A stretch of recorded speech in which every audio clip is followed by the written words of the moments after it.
So, if you want to fix your Qubo camera and it's not scanning the QR code, well, there are a few things that you can actually do here.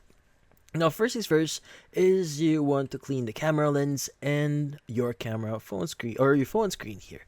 Now, a tiny smudge can stop the camera from reading the QR code or the QR properly here. So wipe the Qubo camera lens gently, then clean your phone screen so the QR code looks sharp and bright.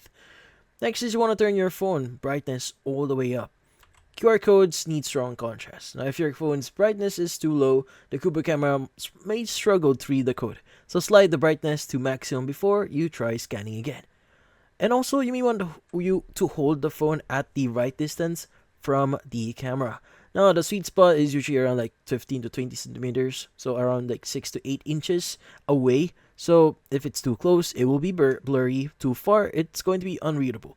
Now, move the phone slowly, closer, and farther until the camera chimes. Now, also, you want to make sure the QR code isn't rotating or dimming here. Now, some phones auto sleep or darken the screen after a few seconds. Now, keep touching your screen so the QR code stays bright and still while the camera tries to scan it.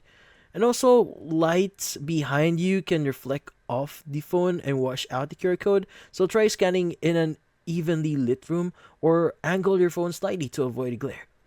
And if your camera name or if your Wi-Fi name or password was entered incorrectly, the QR code becomes invalid. So go back to the Qubo app here, retype your Wi-Fi details, let it generate a fresh QR code, then try scanning again.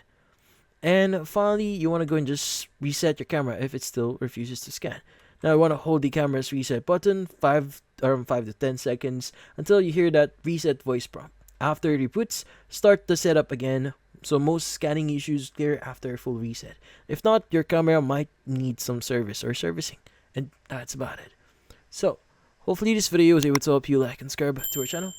Thank you for watching.